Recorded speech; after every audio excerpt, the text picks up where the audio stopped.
Last episode यानी issue number 1 और issue number 2 के अंदर हमने देखा ब्रेकआउट के कि किस तरह एक हाई सिक्योरिटी प्रिजन राफ्ट के अंदर इलेक्ट्रो घुसता है और सारे कैदियों को वहाँ से आज़ाद करा देता है।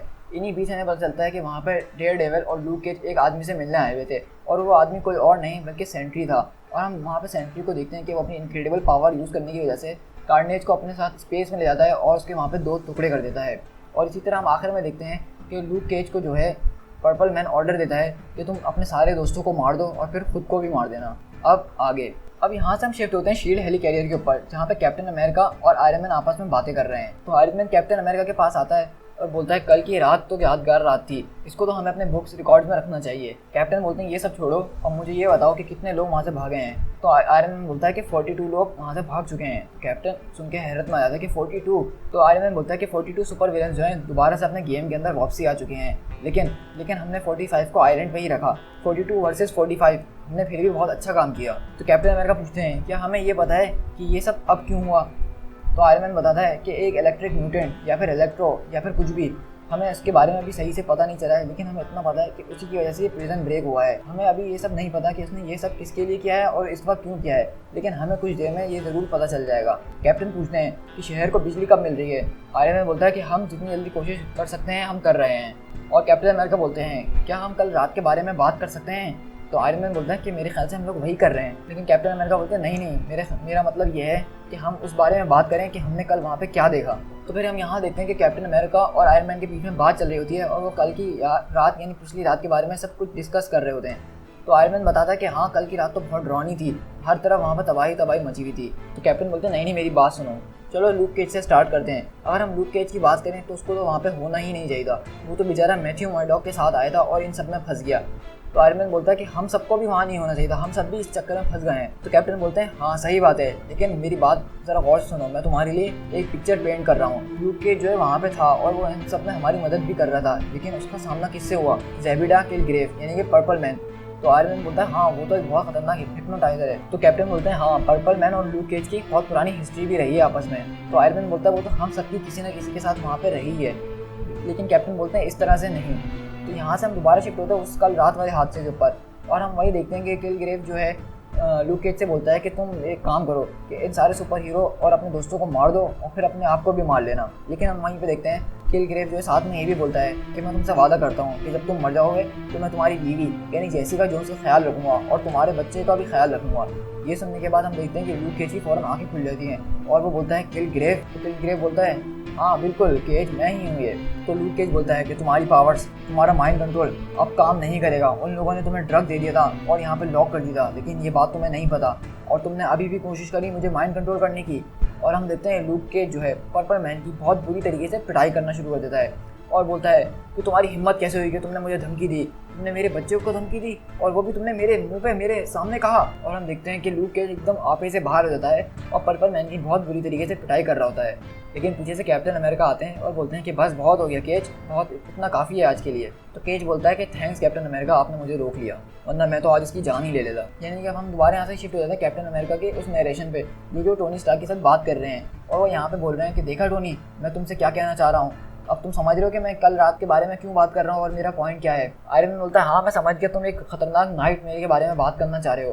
कैप्टन अमेरिका बोलते हैं नहीं बिल्कुल नहीं, मैं तुम्हें याद करवाना चाह रहा हूँ कि किस तरह से एवेंजर्स की ओरिजिनल टीम एक साथ आई थी। उस वक्त भी कुछ ऐसा ही हुआ था कि एक बहुत खतरनाक सुपर विलन आ गया था और कोई उससे लड़ने के लिए तैयार नहीं था, लेकिन एक ग्रुप जो है असेंबल हो गया था और वो ग्रुप असेंबल हुआ एक फेट से यानी किस्मत से। मेरे पास और कोई अल्फाज नहीं है उस वजह को बयान करने के लिए, लेकिन वो ग्रुप जो था बहुत ज़्यादा एक्स्ट्रा ऑर्डिनरी पीपल का था जिन्होंने उस मुसीबत को रोक पाया जिससे किसी ने अकेले लड़ने के बारे में सोचा भी नहीं था। और कल रात भी हमारे साथ कुछ ऐसा ही हुआ कि एक ख़तरनाक सिचुएशन आ गई और हम सब एक फेट की वजह से दोबारा आपस में मिल गए।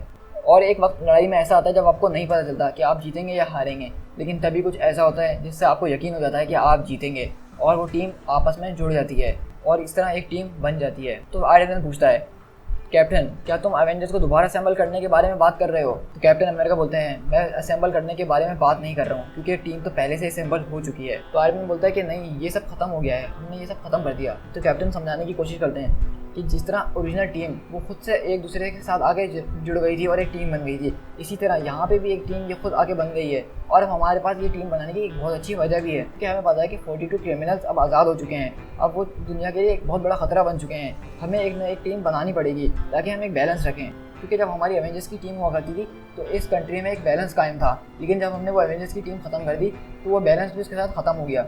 इसलिए हमें बैलेंस बरकरार रखने के लिए ये टीम दोबारा से बनानी होगी। तो आयरन मैन बोलता है कि मैंने तुमसे पहले कहा था स्टीव कि ये टीम मैं दोबारा नहीं बना सकता हूँ, मेरे पास अब इतने पैसे नहीं हैं कि मैं दोबारा से मेंशन खड़ा कर सकूँ और उन सारे सुपर हीरोज़ को सैलरीज दे सकूँ, मैं फाइनेंस करने की हालत में नहीं हूँ। तो कैप्टन बोलता है अगर तुम्हारे हालात नहीं है तो तुम नहीं करो, अब तुम्हें किसी को सैलरी देने की जरूरत नहीं है, नो मोर टैक्स, अब जो हम हैं वो हम खुद ही हैं, मतलब हमें बस एक जगह दे दो जहाँ पे हम आपस में मिल सकें और कुछ नहीं। ना कोई इसमें पॉलिटिक्स होगी, ना कोई यूएन, ना कोई गवर्नमेंट। आयरन मैन सुन के ये हैरत में आ जाता है और बोलता है कि मुझे यकीन नहीं हो रहा कि ये मैं तुम्हारे मुँह से सुन रहा हूँ। तो स्टीव बोलता है मैं जानता हूँ, लेकिन अब हमें एक टीम की बहुत ज़्यादा ज़रूरत है। तो आयरन मैन बोलता है कि चलो मैं इस बारे में सोचूंगा। तो कैप्टन बोलते हैं कि बहुत बढ़िया, मैं जाता हूँ और उस टीम को असेंबल करता हूँ। और इस तरह हम देखते हैं कैप्टन अमेरिका उन सारे लोगों के पास जाते हैं जो कि कल रात उस लड़ाई में थे। तो इस तरह वो सबसे पहले पीटर के पास जाते हैं और वो देखते हैं कि पीटर अपने काम की तरफ है, और वो पीटर पार्कर को देख के हैरत भी कर रहे होते हैं, क्योंकि कल रात इतनी खतरनाक लड़ाई के बाद पीटर का उसमें एक हाथ भी टूट गया, उसके बावजूद पीटर जो है यहाँ पे अपनी जॉब निभा रहा है। तो ये देख के कैप्टन अमेरिका काफ़ी इंप्रेस हो जाते हैं पीटर से, और उसको वो ऑफर करते हैं एवेंजर्स ज्वाइन करने के लिए, यानी कि जो न्यू एवेंजर्स टीम बन रही है।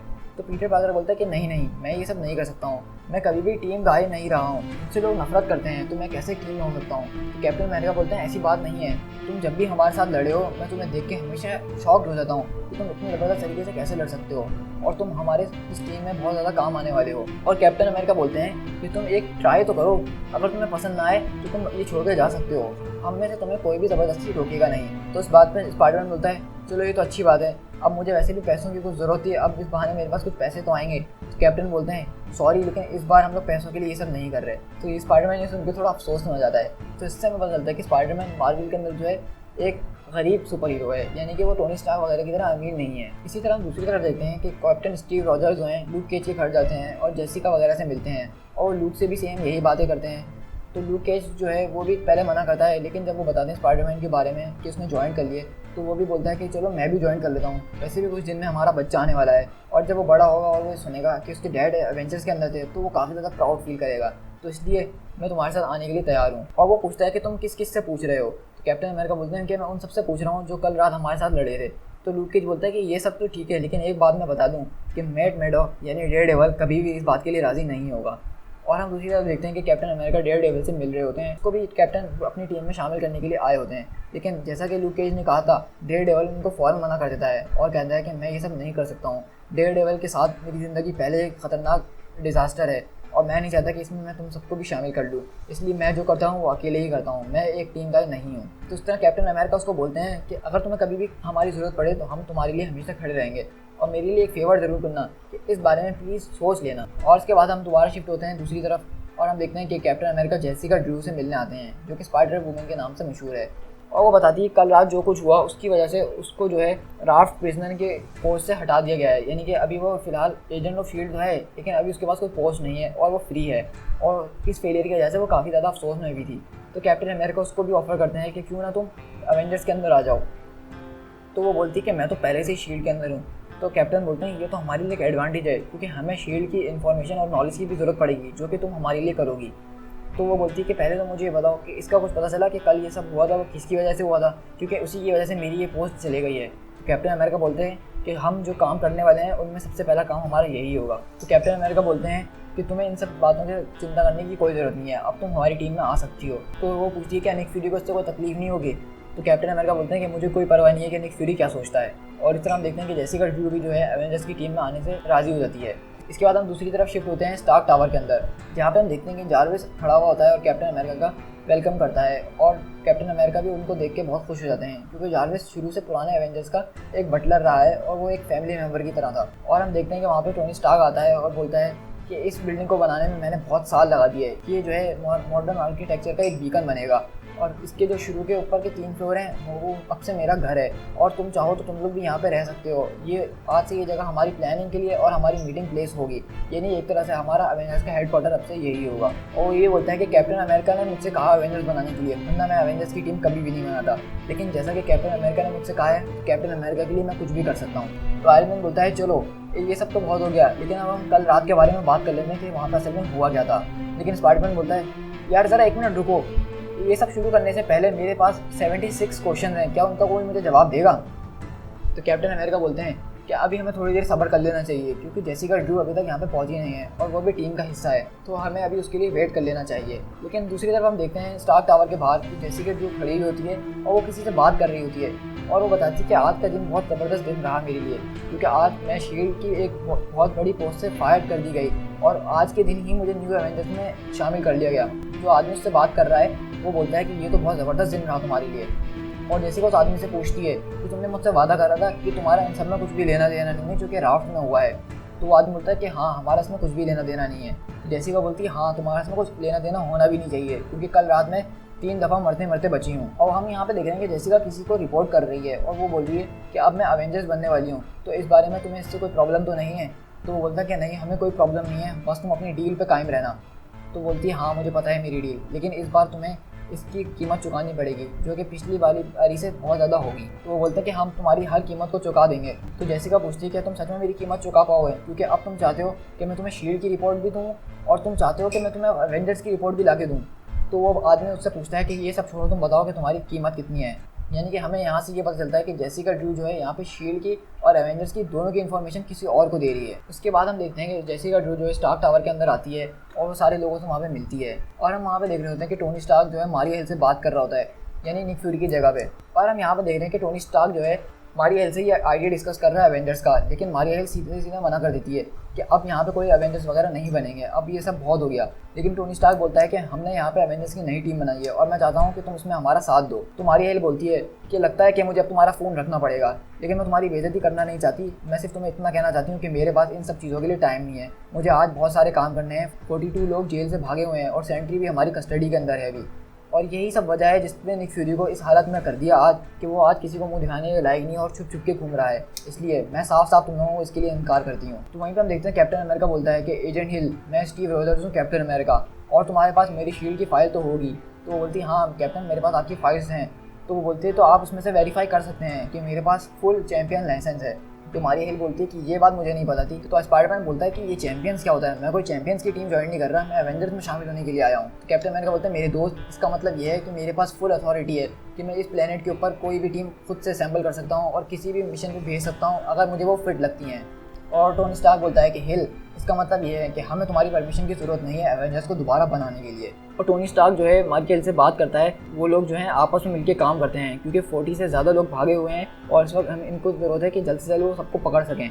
लेकिन मारिया हिल इस सबसे मना कर रही होती है और वो शील्ड और एवेंजर्स को दोनों को अलग रखना चाहती है। और तो टोनी स्टार्क बताता है कि जेसिका ड्रू जो कि एक्टिव शील्ड एजेंट है और लेवल 7 पे काम करती है, अब वो एक अवेंजर भी है, तो इसलिए वो कुछ इन्फॉर्मेशन तुमसे लेकर अगर हमें देगी तो तुम हमें बाद में नहीं बोलना। हम तो सिर्फ ये चाहते हैं कि शील्ड और एवेंजर्स मिलकर काम करें ताकि ये सब जो कल रात हुआ था वो हम जल्दी से समेट सकें। तो ये देख के मारिया हिल बिल्कुल गुस्से में आ जाती है। तो टोनी स्टार्क बोलता है कि मुझे माफ़ कर देना, अगर तुम ये समझ रही थी कि हम तुम्हारी परमिशन ले रहे हैं, हम तो यहाँ पे सिर्फ तुम्हें बताने के लिए आए हैं।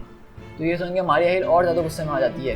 तो कैप्टन अमेरिका बोलते हैं कि क्या मारिया तुम हमें बताओगी कि तुम्हारी इन्वेस्टिगेशन कहाँ तक पहुँची ताकि हम भी इसमें तुम्हारी मदद करवा सकें। तो मारिया हिल बोलती है कि कैप्टन मुझे आपसे अकेले में बात करनी है। कैप्टन बोलते हैं जैसी तुम्हारी मर्जी। और हम देखते हैं जेसिका ड्रू जो है अपने नए कॉस्ट्यूम के अंदर आ जाती है और बोलती है कि लगता है अब दोबारा सुपर हीरो बनने का वक्त आ गया है। तो ये देख के लूक केज पूछता है स्पाइडरमैन स्पाइडर वुमन क्या तुम दोनों रिलेटेड हो एक दूसरे से? तो स्पाइडरमैन बोलता है नहीं नहीं ऐसा कुछ भी नहीं है। तो लूक केज बोलता है तो क्या मतलब तुमने उसको अपनी पावर्स दी थी तभी ये स्पाइडर वुमन बन गई है? तो स्पाइडरमैन बोलता है नहीं नहीं ऐसा कुछ भी नहीं है, हम लोग किसी भी तरीके से एक दूसरे से रिलेट नहीं करते हैं। तो लूक केज बोलता है इसका क्या मतलब, इसने तुम्हारा नाम चुरा लिया? तो स्पाइडरमैन बोलता है हाँ बिल्कुल ऐसा ही हुआ है। तो स्पाइडर वुमन बोलती है कि तुमने तो कहा था कि मैं तुम्हारा नाम ले सकती हूँ। तो स्पाइडरमैन बोलता है हाँ मुझे याद है। और लूक पूछता है उस आदमी के बारे में क्या हुआ, वो जो गोल्डन कलर का एक आदमी था, तुमने हम सबकी जान 2 बार बचाई थी कल रात। तो कैप्टन अमेरिका बोलते हैं सेंट्री वो एक बहुत कॉम्प्लिकेटेड स्टोरी है, हम उसके बारे में भी कुछ ना कुछ करेंगे, लेकिन पहले हमें ये इमरजेंसी से निपटना है जो कि अभी उस वक्त हमारे सामने है। तो स्पाइडरमैन पूछता है कि हमें वाकई में पता है कि कल रात क्या हुआ था, क्योंकि मुझे तो नहीं लगता कि हमें कुछ भी पता है।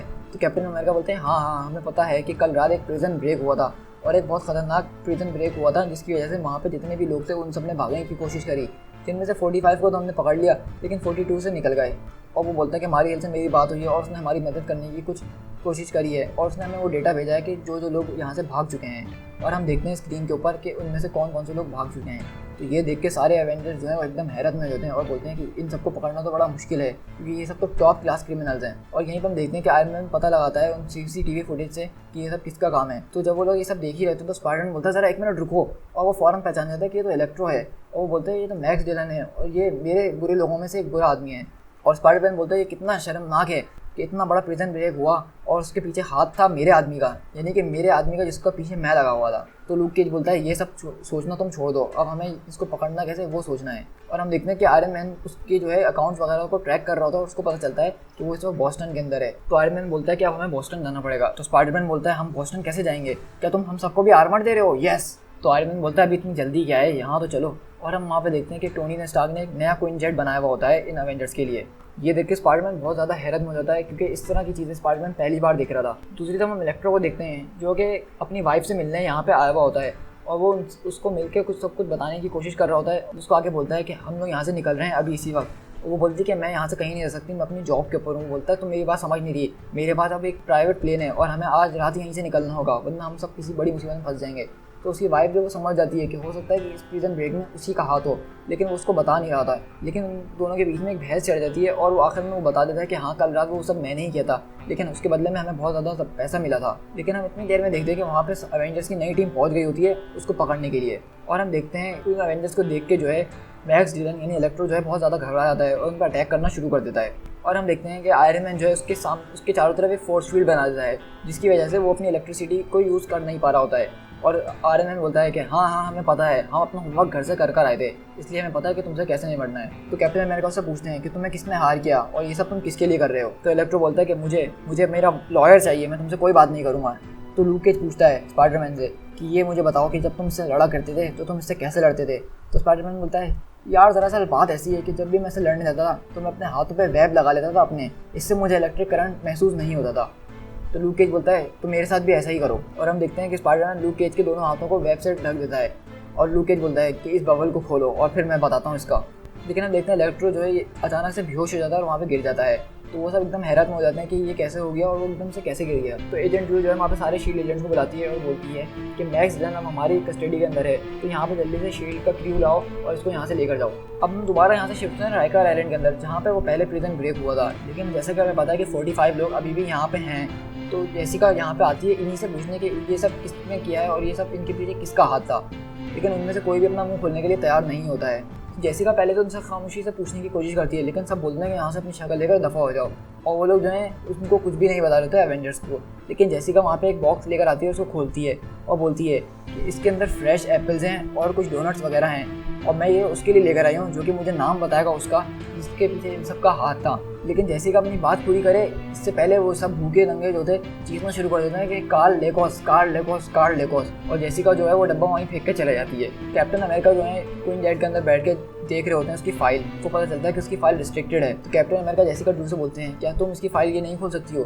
जेसिका बोलती है कि नहीं मैं नहीं खोल सकती हूँ। तो हमें पता चलता है थोड़ा बहुत कार्ल लेकोस के बारे में। स्पाइडरमैन बताता है कि वो एक अजीब सा आदमी है जो कि किसी सौरॉन के नाम से भी जाना जाता था और वो एक जुरासिक पार्क जैसी जगह पे रहता है। और वो कैप्टन अमेरिका ये भी बोल रहे होते हैं कि हम इस फाइल के बारे में किसी को बोल नहीं सकते हैं, क्योंकि जिसने ये लॉक करी है क्या पता वो शील्ड का ही कोई आदमी हो और अगर हम उससे पूछें तो वो समझ जाए कि हम तो कहाँ जा रहे हैं, तो इसलिए हमें ये सब खुद करना होगा। तो जेसिका ड्रू थोड़ी सी रिसर्च वगैरह करती है और बोलती है कि सैवेज लैंड के बाहर शील्ड का एक आउटपोस्ट है, लेकिन वो उस वक्त ऑफलाइन जा रहा है, जबकि आउटपोस्ट जो है कभी भी ऑफलाइन नहीं जाते हैं। तो ये कुछ मुझे अजीब लग रहा है। और कैप्टन अमेरिका बोलते हैं हाँ, और ये लॉग भी शो कर रहा है। और जेसिका बोलती है और हाँ एक और वजह ये भी है कि कार्ल लेकोस भी वहीं पे रहता है। तो ये लोग सब प्लान बनाते हैं कि ये लोग अब सैवेज लैंड जाएंगे और वहीं जाके पता करेंगे ये सब क्या हो रहा है। हम यहाँ से शिफ्ट होते हैं सैवेज लैंड के अंदर। ये लैंड जो है एक अजीब सी जगह है, यहाँ पे डायनासोर्स वगैरह भी हैं और यहाँ पे ये पूरी दुनिया से एक अलग ही पीस है। यहाँ पे वाइब्रेनियम भी पाया जाता है और यहाँ के लोग भी थोड़े अजीब व गरीब होते हैं। और हम देखते हैं कि वो लोग उस प्लेन को लैंड करवाते हैं और वहाँ से निकल के बाहर आते हैं। लेकिन जैसे वो उस प्लेन से उतर के बाहर आते हैं पीछे से हम देखते हैं कि कोई चीज़ आती है और उनका पूरा प्लेन तबाह कर देती है और पता चलता है कि वहाँ पे एक बहुत बड़ा सा टीरेक्स आ गया होता है। तो आयरन मैन बोलता है कि सब आपस में बढ़ जाओ और अपनी जान बचाने के लिए पेड़ों के अंदर छुप जाओ। तो हम देखते हैं लूक केज और जेसिका जो है अलग हो जाते हैं और जो है जेसिका की तरफ देख के एकदम से बोलता है कि ये क्या चीज़ है। तो जेसिका पूछती है क्या, और हम देखते हैं कि जेसिका खड़ी होती है और उसके पीछे से 3 क्लॉज निकल के बाहर आते हैं, टू बी कंटिन्यूड।